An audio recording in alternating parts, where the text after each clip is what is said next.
Thanks for joining us here on Arc Salt Lake. I'm Brian Schneed. It is Wednesday, September 17th. Tonight, a Kaysville family needs your help finding a man who walked away from home on Sunday with nothing but the clothes on his back. Also, remains located in San Juan County, connected to a missing man since 2022, and a positive resolution from a previous case we highlighted right here on Utah's Missing.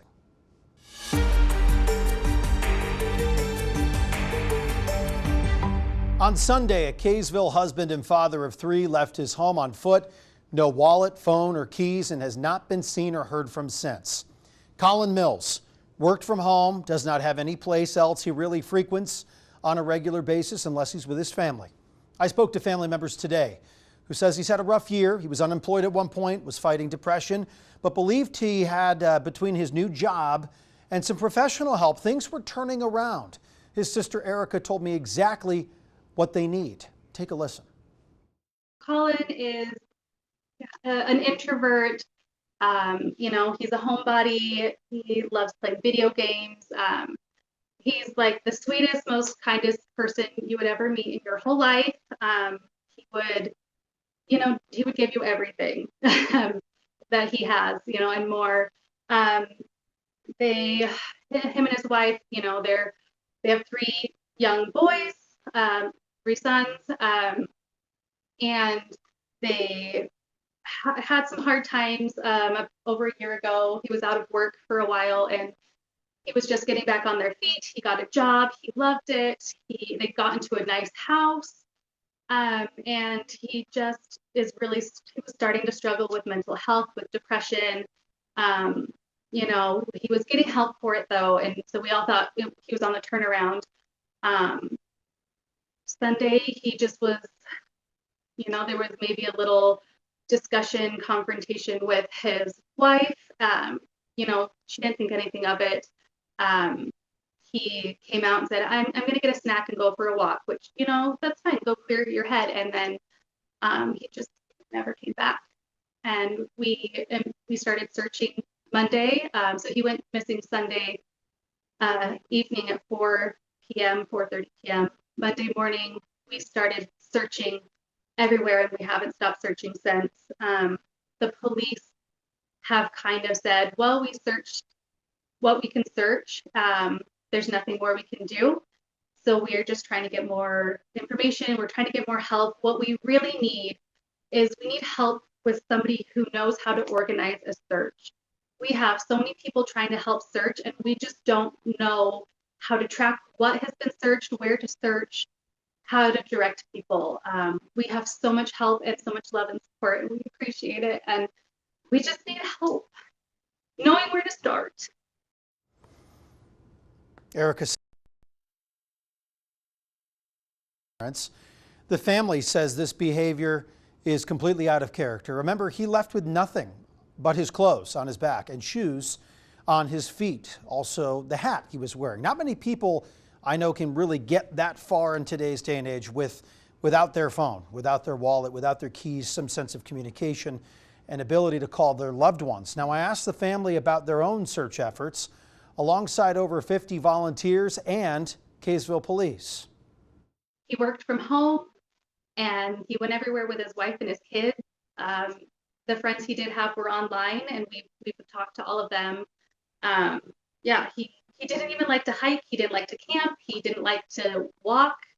So him just taking off he's on foot. He doesn't have his cell phone. He doesn't have money. He doesn't have his wallet.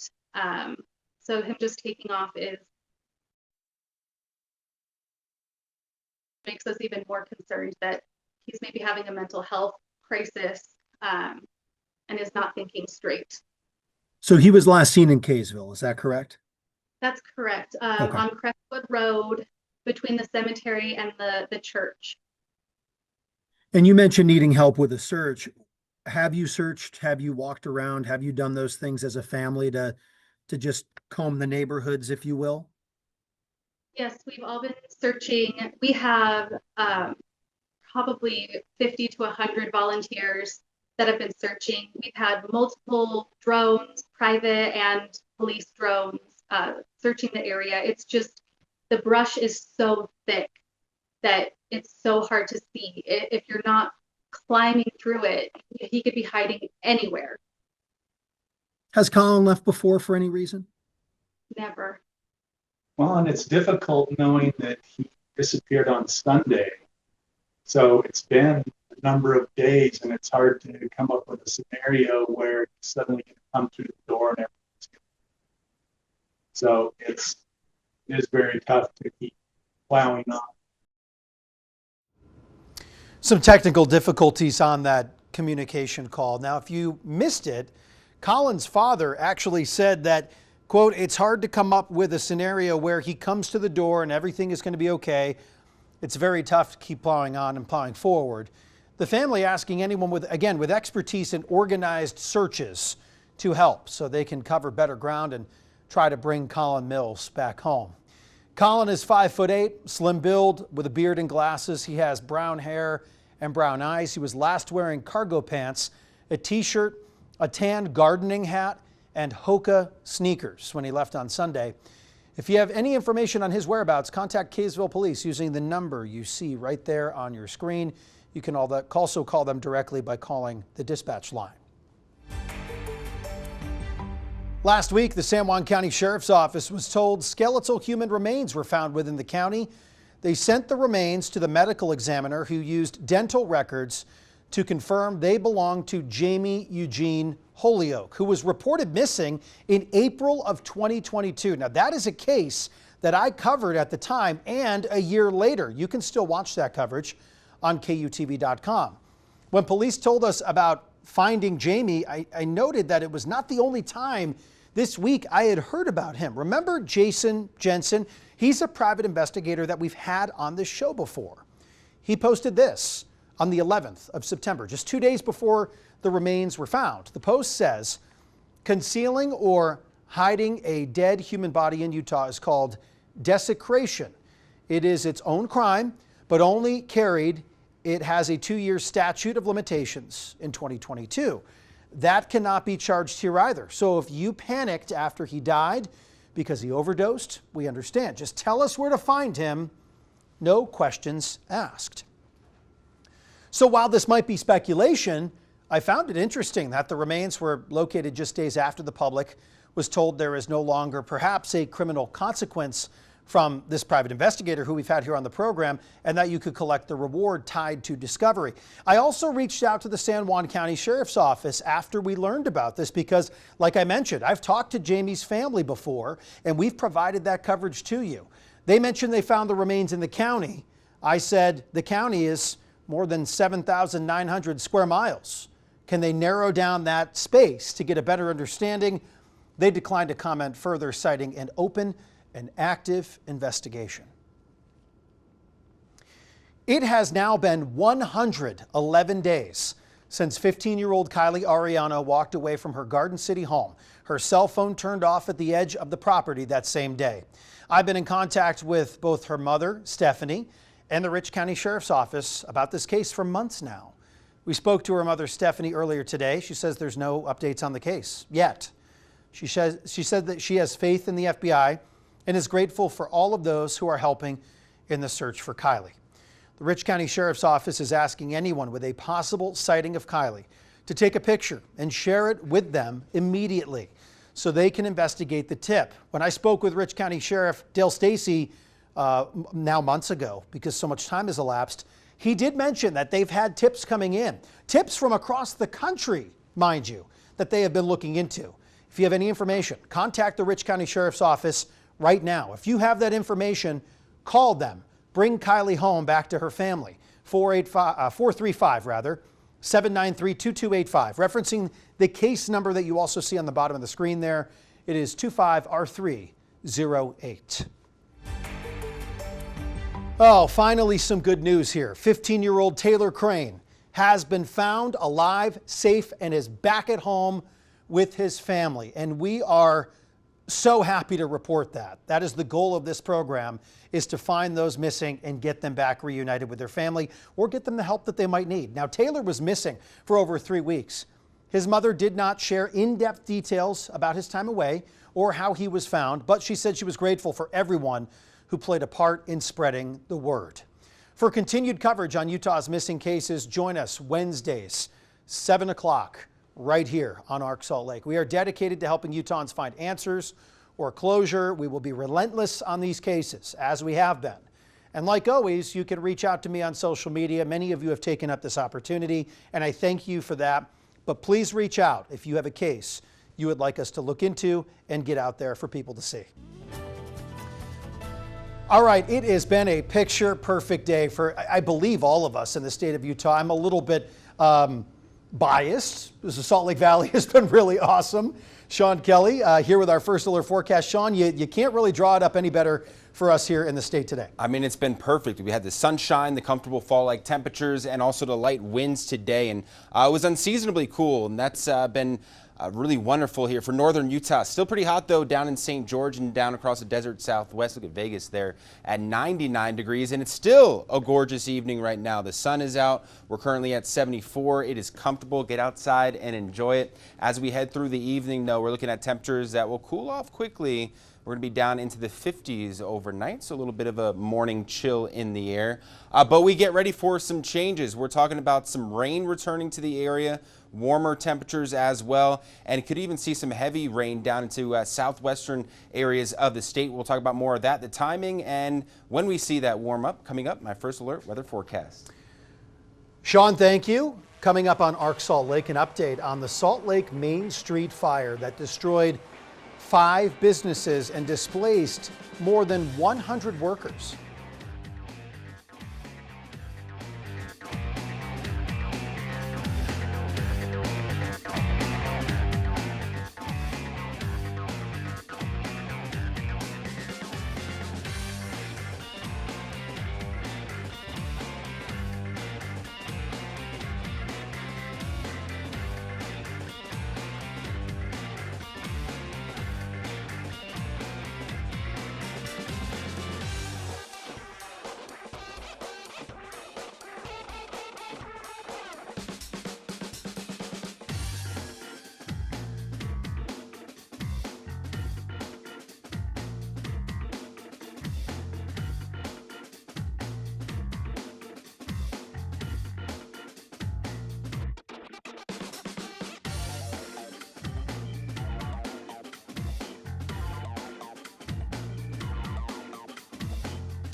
Welcome back. 5 businesses destroyed, over 100 people out of work, thanks to a kitchen fire that quickly burned through 1/3 of the block. We are talking about the fire that ripped through the Main Street restaurants, and it feels like it was just yesterday, but it's actually had some time pass. Natalie Wattis caught up with one of the managing partners of a group that owns Whiskey Street and Whitehorse, 2 of those businesses impacted. She spoke with them about the rebuilding process through all of this. What's it been like in the past month without these businesses here? Well, they tied the neighborhood together, that there's a lot of dead spaces with just like office buildings. It's quiet, but cleanup work can be heard on this block. Jason Lacates, the managing partner of the Bourbon Group, which owns Whiskey Street and Whitehorse, says they're more optimistic about the future of these businesses than they were a month ago. How have things been in the last month or so? They've been better. I mean, once we got the emotional side of things behind us, we just now we're just focused on the rebuild. Lacates says Whiskey Street has been almost completely demolished. Whiskey Street was completely destroyed, so that's being taken down to basically 4 walls and the dirt floor. All the debris should be removed probably by the end of today or tomorrow. Work on Whitehorse is paused since asbestos was found in the roof debris. Abatement for that started Tuesday. Lacates says they're hopeful Whitehorse will be back up and running in 4 months. For Whiskey Street, they're looking at roughly a year, and the price tag to get there isn't looking cheap. We're still thinking on our side, it's probably between the 2 buildings, probably $4.5 million. What's the past month been like without these bars and restaurants? It's been too bad. Yeah, normally we would frequent those on occasion, and now we're looking at other places to eat. Do you think you'll come back once they're up and running again? Absolutely, good places to eat. Yeah, well, whenever they open back up, I'd love to go back. I reached out to the Salt Lake City Fire Department to find out what the exact cause of this fire was. They told me to submit a grandma request, which I did, and we'll let you know when we have that information. In Salt Lake City, Natalie Wattis, KUTV 2 News. I'll just set the stage here. It's been a long time since Sean and I have stood here together. Too long. We have a vacation, you're posting your pictures Italy. of your trip, and boy, am I envious looking at that. And then you spent last week working the morning show. Yeah, working the morning show. So here we are, and boy, are we just in for such a treat right now. We're so back. With what we have. We are so back. And the fall weather is back too. This is getting me excited for some Halloween and some spooky season and weather. looking ahead to maybe a little snow-capped mountains there pretty soon. Right around the corner, right? Let's go. But we are going to be dealing with the warming trend here, Brian, over the next few days. So soak up the fall-like weather while it lasts. We're into the 70s right now. It's comfortable, and we are in desperate need of some rain. You can see much of the state here under that extreme category in red, including portions of Washington County. The good news is we've got some rain heading our way into areas that need it the most. Could see over 1/4 of an inch down in the St. George area as we make our way towards the end of the week. With that, though, with the periods, some heavy rain, some thunderstorms, there is a marginal 1 out of 4 risk for some flash flooding. So we need to be mindful of this, especially down for our national parks as you're making your way into the weekend. For right now, though, plenty of sunshine, no rain out there. We've been dealing with barely any cloud coverage. Where's the storm that's going to impact us by the end of the week? Here it is right now, still off the coast of California. You can see all that moisture with it. This is a tropical low that will be sliding northward here in the next 48 to 72 hours. We'll start off with increasing clouds tomorrow afternoon, especially down across the southwestern part of the state. And then as we get into Friday morning, look at this. There's that heavy rain from St. George up northward along the I-15 corridor into Cedar City. This is when we could see some heavy rain for the morning commute. On Friday, we're still dry up towards the north. Our chance for rain here across the Salt Lake Valley will be on Saturday. It's a low chance, but we could see an isolated shower or storm here across the valley floors, mainly up into the mountains, though, as we head into Saturday afternoon and evening, and then a lingering shower chance on Sunday. So all in all, some changes heading our way.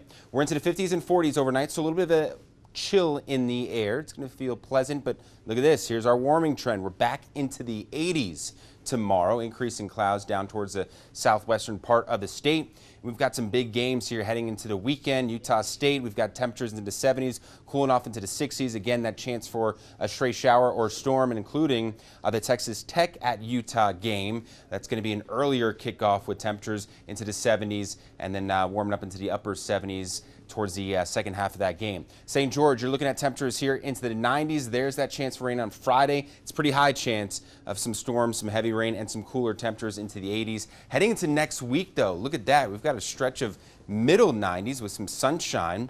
And then across the Wasatch Front, we're going to be dealing with low 80s here in the days ahead. So there's our warm-up. Friday, the warmest day of the week. Heading to the weekend, Sunday, that lingering shower and storm chance. And then there's next week, Brian. I smell some golf weather there Tuesday, Wednesday, Thursday, back into the middle 80s for some time. You know, you showed the radar in the forecast for the St. George area. Concerned with like the Forsyth fire burn scar with heavy rainfall? Absolutely. That's always a risk with burn scars and with some heavy rain in forecast. We'll be watching out for that. And again, that's why we are under that marginal risk for some flash flooding. So, let's be mindful of that. Would like light rain at this point. Right. Yeah, absolutely. Heavy rain doesn't do it. Or moderate rain over several hours, but that just doesn't always happen. So we'll take what we can get at this point, but again, we'll just have to be mindful of the threat for some flash flooding. All right, thank you, Sean. Coming up on Arc Salt Lake, Ben and Jerry's ice cream could now just be called Ben's. Why Jerry says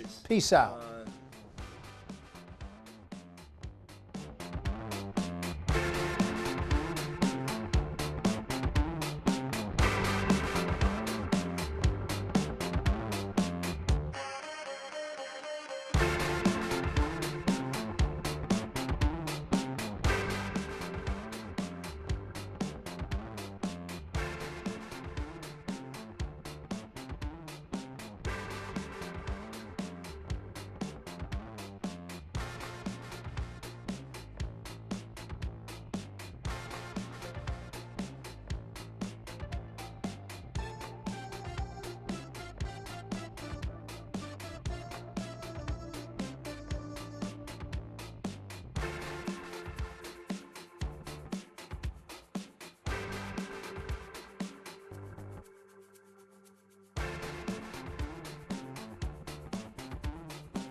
Taking a look-see at what's trending tonight, Ben & Jerry's ice cream could now just be called Ben's. Are you okay with that? No. No. Jerry says he's out. Co-founder Jerry Greenfield quit the ice cream brand after 47 years. I didn't know you could quit the brand once you are such a staple. It's because of a disagreement with Unilever, who the pair sold the company to 25 years ago. Yeah, part of the deal was they would keep the autonomy to pursue their own personal values using the brand. Jerry Greenfield and Ben Cohen have been outspoken in their support of peace, justice, and human rights for 2 decades and say they are now being told to stop. Unilever denies it is being silenced or silencing the co-founders. You can't have that ice cream brand without both. Just keep the ice cream good. Yeah, well, that's what that's what matters to you. Yeah. Thanks for watching us tonight. If you missed anything from Utah's Missing, you can go back on the YouTube platform. We are not here tomorrow because of football, but we are back on Friday on KMYU.